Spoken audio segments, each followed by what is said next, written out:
3 kun oldin savol berdingiz, men javob berdim.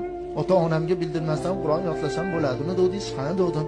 Nima ota-onangiz g'ayridinmi, nasroniymi, dahriymi Qur'onga qarshisi? Yo'q. Alhamdulillah, ota-onam musulmon, namozxon. Biznikida namoz o'qiladi. Nimaga bo'lmasam bildirmasdan Qur'on yodlabsan bo'ladimi dedingiz? Ota-ona bilsa xursand bo'ladi-ku desa, bir yig'lab oldi-da, ustoz, qiyomat kuniga borganda farzandiga Qur'on yodlatganlarga 70 ming qirrali nurdan bo'lgan toj kiygizilar ekan.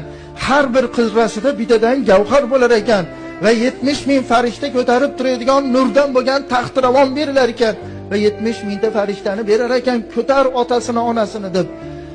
Meni ham otam bilan onamni oldilariga farishtalar 70 ming qirrali nurdan bo'lgan tojni va 70 ming farishta ko'tarib turadigan nurdan bo'lgan taxtiravonni olib kelib, mukofot muborak bo'lsin deysa, sizlar adashyapsizlar. Meni farzandlarim Qur'on yodlamagan.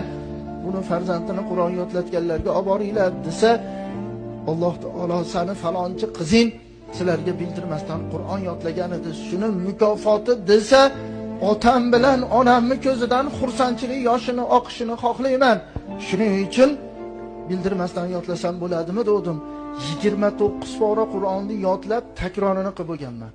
Bir porasini yodlab bo'ldim, takrori qoldi. Hali ota-onam bilmaydi.